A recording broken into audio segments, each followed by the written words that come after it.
Welcome everyone to another amazing story on this channel. I hope you are all doing great.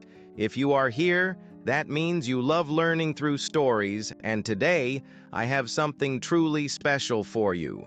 Every day I bring you fascinating, exciting, and easy to understand English stories to improve your English and expand your knowledge. If you haven't subscribed yet, hit that subscribe button and turn on the notification bell so you never miss these daily learning experiences. Today's story is about a man who changed history forever, Christopher Columbus. Some people call him a hero, the brave explorer who connected the world. Others call him a villain, responsible for colonization and destruction. But who was he really? By the end of this story, you will have all the answers, and I want you to tell me in the comments, was he a hero or not? Your opinion matters. This is not just a history lesson. This is an adventure, a journey back in time. This story is perfect for your English learning because I will explain everything in a very simple, fun, and interesting way. Even if you are a beginner, you will understand everything. So, are you ready? Let's begin. Christopher Columbus was born in the year 1451 in the city of Genoa, which is in modern-day Italy. But back then, Italy was not a united country like today. It was a collection of city-states, and Genoa was one of the most important ports in Europe. Columbus was born into a family of wool weavers. His father, Domenico Colombo, was a wool merchant, and his mother, Susanna Fontanarossa, was a weaver. They were not rich, but they worked hard to provide for their children. Even as a child, Columbus was different from other kids. While most children in Genoa wanted to work in their family businesses, Columbus dreamed of the sea. He loved watching the ships come and go, carrying spices, silk, and gold from distant lands. He would run to the port every day, listening to sailors' stories about the great unknown world beyond the ocean. But there was one problem. Columbus did not belong to a rich family.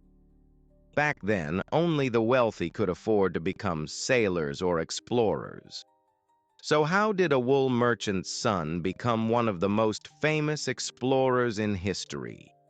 The answer is simple: curiosity, determination, and never giving up. Even though his family was not rich, Columbus had a sharp mind. He studied cartography, map-making, mathematics, and astronomy. He taught himself Latin because all important books on geography and navigation were written in Latin. At the age of 14, he got his first chance to sail on a ship. It was dangerous because the sea was full of pirates and enemy ships. But Columbus loved every moment of it. The ocean was his true home. For the next 10 years, he traveled across the Mediterranean Sea, learning everything about sailing. He became an expert in navigation and started developing a crazy idea. What if there was a faster way to reach Asia? In the 1400s, trade with Asia was extremely profitable. Spices, silk, and gold from India and China were in high demand. But there was a problem. Getting to Asia was difficult. The land route, Silk Road, was controlled by the Ottoman Empire, making it dangerous and expensive. The sea route was very long, going around Africa. Columbus had a bold idea. What if I sail west across the Atlantic Ocean to reach Asia? The Earth is round, so I will eventually reach the other side. It sounded logical, but there was a problem. Nobody believed him. Most people at that time thought the Atlantic Ocean was too vast and full of dangers. Some even believed that beyond the ocean there were monsters, or that a ship would fall off the edge of the world. But Columbus was determined. He needed money and ships to test his idea. For years, He went to different kings and queens, begging for support. He first asked the King of Portugal, but he refused. Then he went to King Ferdinand and Queen Isabella of Spain, but they also said no at first. But Columbus never gave up. He spent 6 years trying to convince Spain. He explained that if his plan worked, Spain would become the richest and most powerful country in the world. On August 3, 1492, Christopher Columbus and his crew set sail from Palos de la Frontera, Spain. The journey ahead was full of mystery, danger, and hope.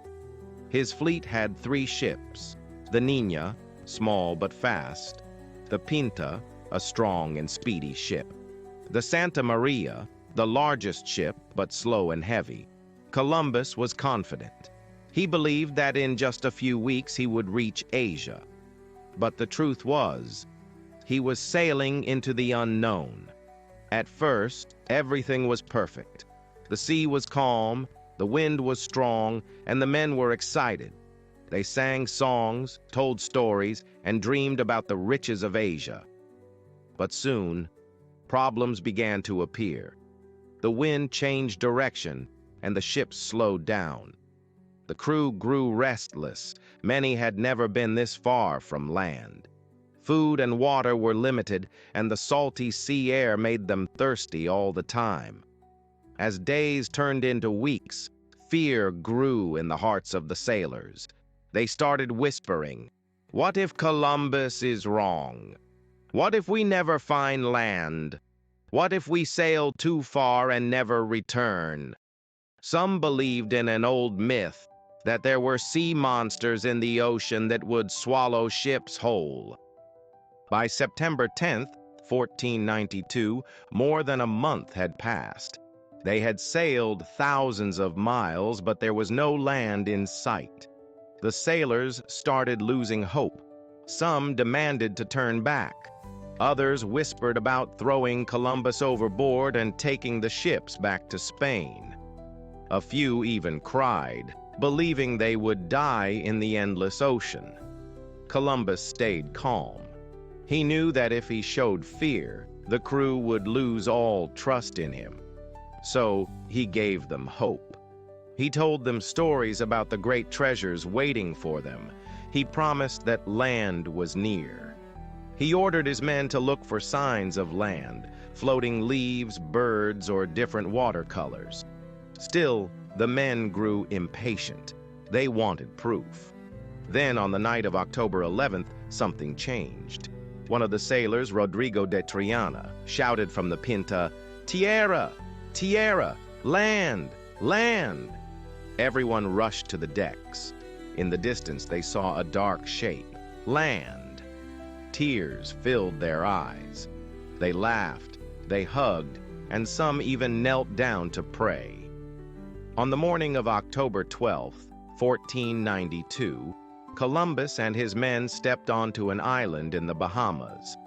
They were in the New World, but they still thought they were near Asia. The island was beautiful, full of green forests, clear waters, and golden beaches. Columbus saw people, the Taino, the native people of the Caribbean. They had dark skin and black hair. They wore simple clothes made of cotton. They welcomed Columbus and his men with smiles and gifts, offering fruits, parrots, and handmade objects. Columbus believed he had reached islands near India, so he called these people Indians. The Taino people had never seen ships, metal swords, or men dressed in armor. They thought Columbus and his men were gods from the sky. At first, the meeting was peaceful, but things would soon change forever. After staying on the island for some days, Columbus continued his journey. He discovered more islands, including Cuba, which he thought was China, Hispaniola, which today is Haiti and the Dominican Republic. On Hispaniola, he found a golden opportunity, literally. The Taino people wore gold ornaments, and Columbus immediately became obsessed. He believed huge amounts of gold could be found there. But Columbus had a big problem. His largest ship, the Santa Maria, crashed on the coast. Since he couldn't take all his men back to Spain, he left 39 of his men behind to start a settlement called La Navidad, the Christmas settlement. He promised them, "I will return with more ships, more men, and we will build a great colony here." Then he set sail for Spain. The journey back was dangerous. There were storms, huge waves, and the fear of never making it home. But finally, in March 1493, Columbus arrived back in Spain. He was treated like a hero. People cheered his name in the streets. King Ferdinand and Queen Isabella welcomed him like a conquering warrior. He showed them gold, exotic fruits, and parrots. He even brought a few Taino people with him to prove that he had found a new world. The Spanish rulers were amazed.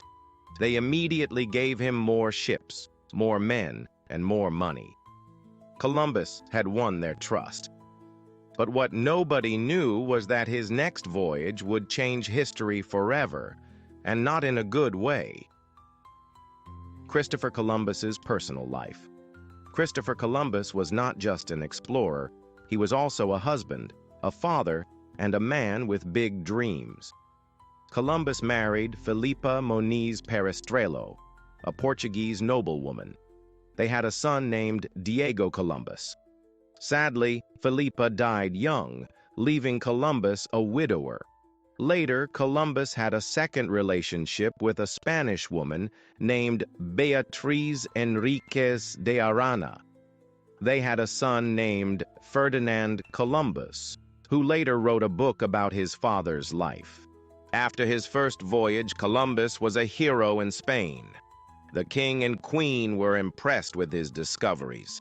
He had promised them gold, land, and new territories, and now they wanted more. They gave him more ships, more men, and more power. Columbus was about to make another journey, but this time, things would be very different. In September 1493, Columbus set sail again.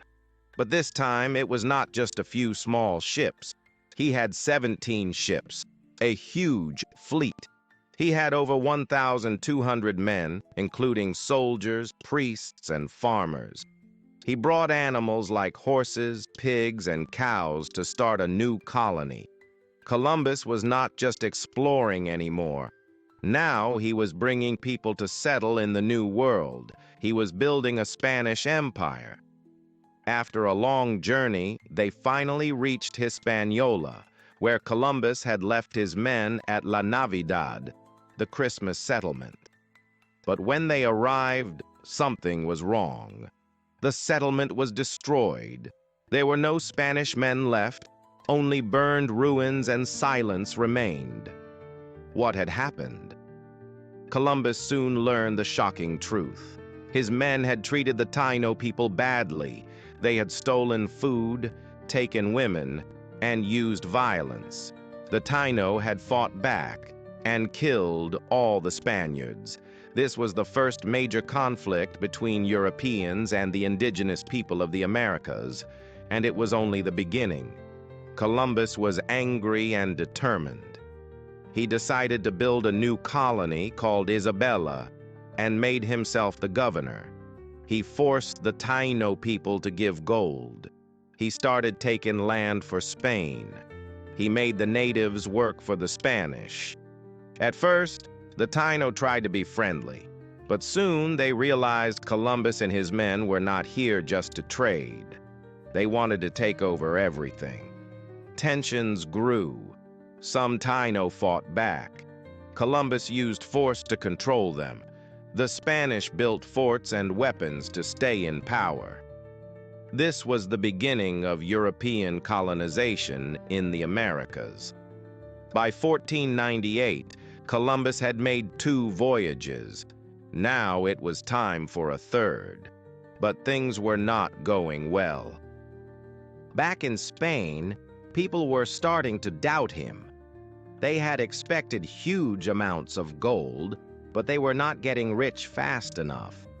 Some Spanish settlers in the New World hated Columbus's rule. They said he was too harsh. But Columbus was still determined. He returned to the Caribbean with 6 more ships. This time he found something new. He discovered the South American mainland. He became the first European to see Venezuela.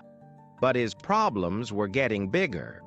In 1500, the Spanish king and queen sent an investigator to check on Columbus. They had heard bad reports. People said Columbus was cruel and unfair. Some Spanish settlers had rebelled against him. Many were angry because they were not getting rich. Columbus had used harsh punishments to control the people.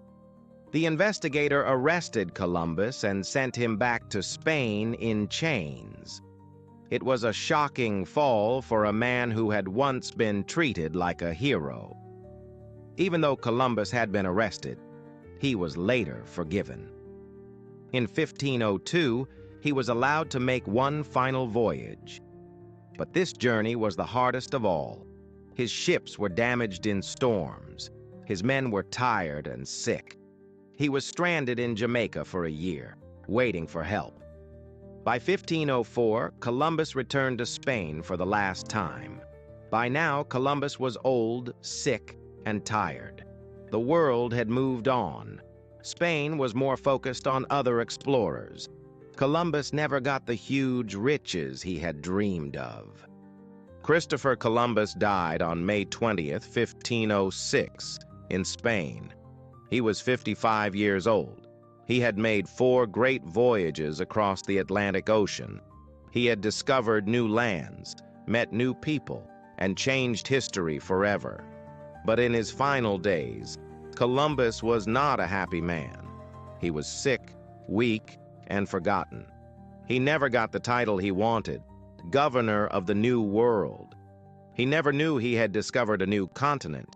He still believed he had reached Asia. Columbus had once been a great hero in Spain, but in the end, many people saw him as a failure. Even though Columbus was gone, his discoveries changed the world forever. After Columbus's voyages, Spain sent many more explorers to the New World. They found gold, silver, and valuable goods. Spain became one of the richest countries in Europe. Many cities were built, and Spanish culture and language spread across the Americas. Columbus's dream of finding new lands had started a global revolution. A few years after Columbus's death, a German mapmaker named the new continent America, after the explorer Amerigo Vespucci. Amerigo Vespucci had traveled to the new lands and realized they were not Asia, but an entirely different world. Columbus had never known the truth. Columbus's voyages opened the door for European explorers to come to the Americas. But this also brought pain and suffering to many people. The Taino people, who had welcomed Columbus, were forced into slavery. Diseases like smallpox killed millions of indigenous people. European conquerors took land and power. Some people today see Columbus as a villain because his arrival led to the destruction of many indigenous cultures. But others say he was a brave explorer who connected 2 worlds for the first time in history. Even today, people still argue about Columbus's legacy. Some say he was a hero because he proved that ocean voyages were possible, opened the way for global trade and exploration, changed the world with his discoveries.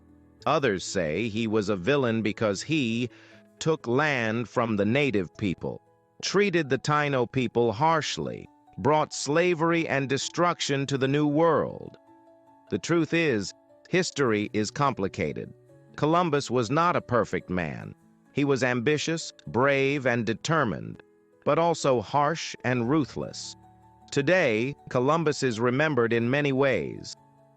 Columbus Day is celebrated in the USA and some other countries on October 12th. Cities, rivers, and even a country, Colombia, are named after him.